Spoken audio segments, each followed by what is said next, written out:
All right. Well, I guess I've waited for the. I always say this, don't I? I've waited for the required couple of minutes. I think is how I put it. I wanted to do just a quick upload live stream because of something that I said the other night, and I didn't really clarify it. I wanted to make sure that I wasn't walking over somebody else's story, but I think it's okay to do now.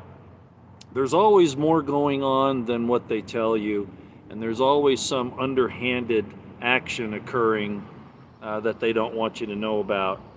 And I mentioned the other night that Israel was looking at doing some type of a commercial venture in the Gaza, just off the Gaza coast, just off the northern Gaza coast.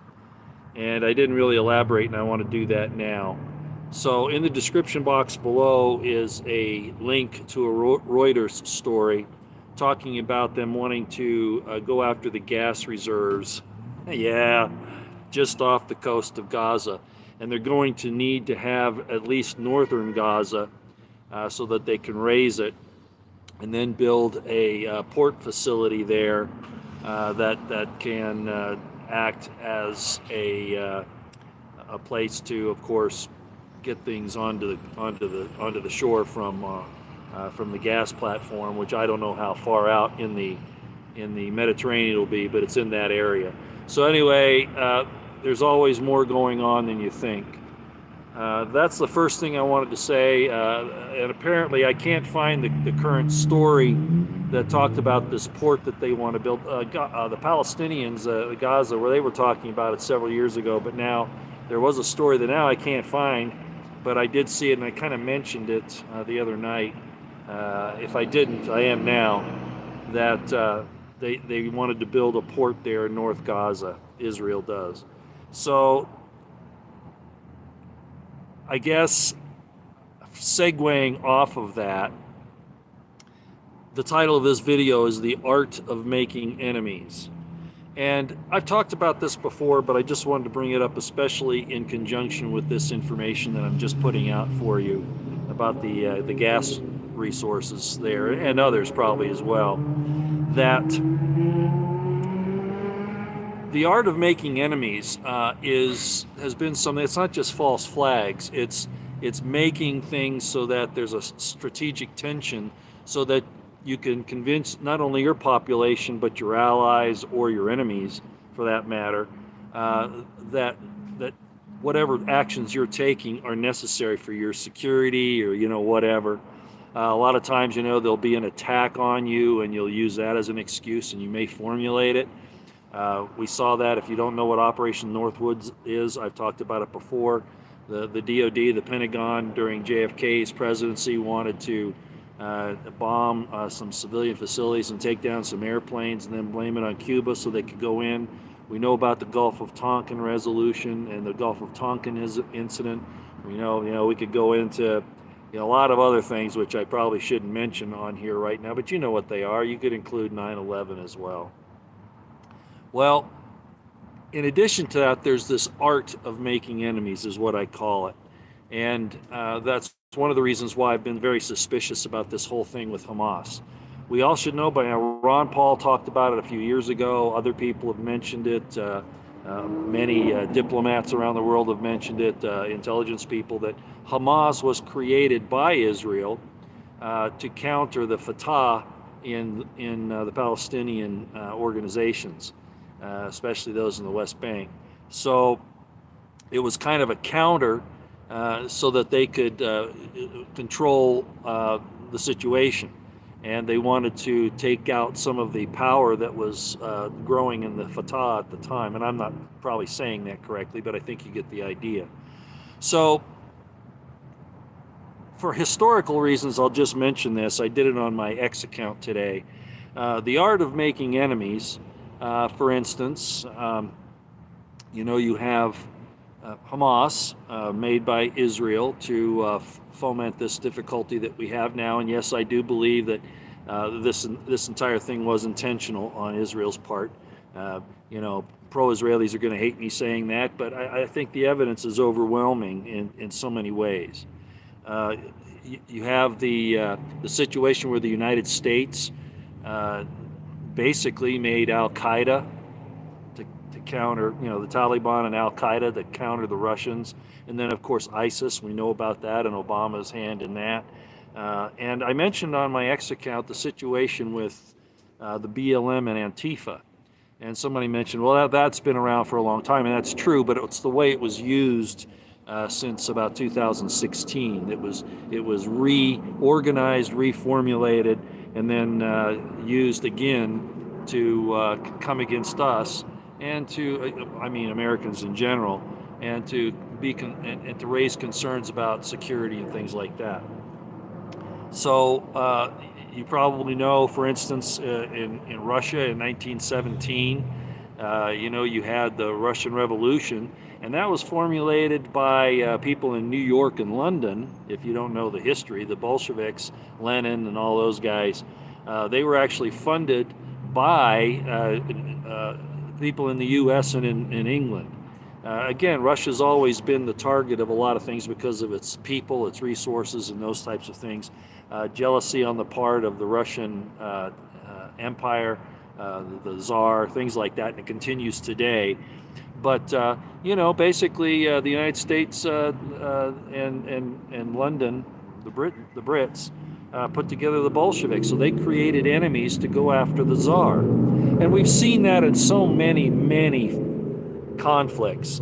Even before the conflicts start, they start laying the groundwork. The CIA does it all the time. Of course, they did it in Ukraine in 2014 under the direction of Victoria Nuland. So creating enemies is the way that you justify it to a population, your own population first of all, but also to other nations and other organizations who are certainly privy to this type of activity. But it sounds good and it goes over well, especially with a population that you're taking the resources from us to accomplish your nefarious purposes. I won't go into it any longer than that or any more detail. I just want to remind you that happens, and that these organizations are often, if they do already exist, they're infiltrated or they're approached and used for these nefarious purposes. Hamas, again, admittedly was put together by Israeli intelligence and the Israeli government several years ago. So here we are. Now since they've done that, they're claiming, well, it got out of hand, sort of like the United States says, well, the Taliban and Al-Qaeda and ISIS got out of hand. We had Osama bin Laden as our asset, but then he turned against us. Well, no, that was always the plan. That's how it works. So here we are, and I just wanted to bring that up. It's going to cause some consternation. No, I'm not anti-Israel. I'm not pro-Hamas or pro-Palestinian. What I am is I'm looking at it and saying, I'm calling out the lies on all sides, really. But this one here is very serious because, as I've explained, a lot of innocent people on both sides are being slaughtered and maimed, and their properties taken from them, their lives upended, and it's all by plan. It's not just because Hamas decided to do this. The whole security thing, as I explained, the military, the IDF, all that was principally standing down. Okay, and it's kind of like what happened, as I said, they call it Israel's 9/11. Well, of course, our military stood down in 9/11 too, right? So it's all the same game plan. I don't condone the killing or maiming or hostage taking of citizens, of innocent women and children and unarmed men who aren't in battle. That's just wrong. However, somebody pointed out, I think it was a former Arabic diplomat, I can't remember his name right now, but he was talking to somebody in Britain, I think, and he says, look, or maybe it was a United States reporter, but he says, look, he didn't want to find fault with Hamas. Well, I do, and I can understand why these people would want to protect Hamas, but regardless, the point that he made, and it's valid, was that, look, Britain bombed Dresden, Germany, which had no military significance in World War II. They wanted to kill, 100,000 civilians, men, women, and children. The United States dropped nuclear weapons, atomic bombs on Hiroshima and Nagasaki. Principally civilian populations, no military value whatsoever, other than convincing Japan to surrender unconditionally. Now, some people would say it was worth it until it happens to you. Just like what the Israelis have been doing to the Palestinians for the last 70 plus years.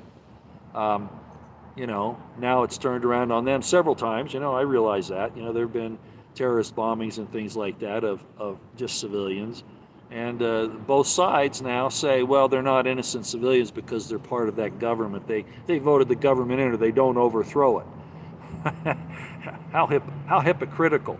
You have these people like, right now complaining about the United States government, our own people, and they know that the people don't have total control over their government. They're not totally responsible for what happens. I'm certainly not responsible for what our illegal criminal government does.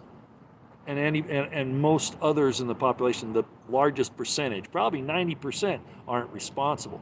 Yeah, as I pointed out the other night, when the country gets committed to something like Vietnam, of course you're going to praise your family members who try to go there and serve. That doesn't mean, first of all, that you agree with it, and second of all, that you're responsible for it. I mean, what happens to people if they refuse to go? The government comes after them. Which brings up the point, if the draft comes back, and I'm saying this publicly again, resist it. That's your way of voting against what this is. There is no legal ground in the Constitution for them to take you. And I know legal man will say, well, U.S. Crime Review there on X will say, hey, the Constitution's just, that's a joke. And I understand that. But regardless of what country you're in, to force people into doing something against their will is wrong. If the country is worth defending, the people will stand up and do it. If not, forcing them to do it is criminal, illegitimate, and tyrannical. That's all I'll say. I just wanted to put that out today. I got to get going again. I'm on the road here. Stop for a drink. So, remember, the art of making enemies is how you justify doing horrible, inhumane things and stealing property, killing people, maiming them. And in this case, as you can see from what's in the description box, there's a commercial situation that Israel is interested in, not just getting rid of the threat that they've caused in the first place there in Gaza and of course the West Bank. Remember the niqab, which I sometimes call it nabak. I confuse the B and the K. The niqab, and I talked about that the other night, and you can look that up. That was the entire thing where in 1947-48, when the Israelis came in, they weren't Israelis then, but they were Jewish supporters, came in and evicted Palestinians from their homes, took over their lands, their homes, and even shot people that tried to resist. You can't start a nation like that.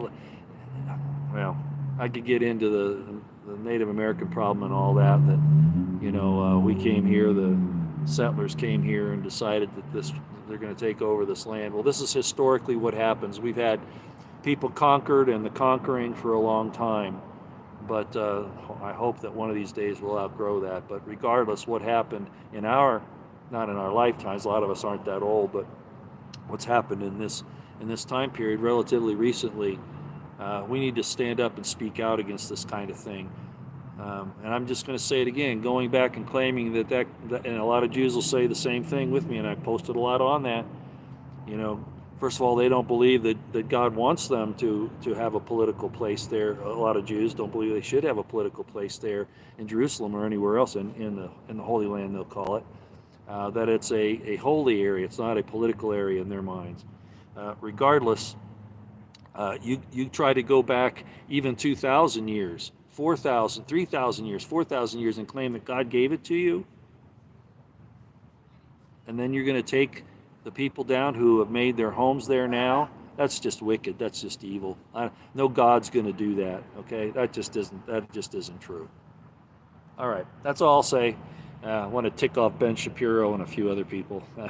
So I don't think he watches my stuff. But there are some people in that group of folks that watch me, and they come on here every once in a while and will say some things that they're upset about when I stand up for this. Again, I'm not for Hamas. I'm not for any type of situation, be it the Israelis, be it the Palestinians, Hamas.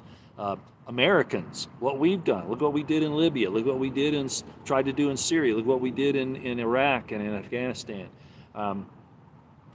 It's wrong to do this to people.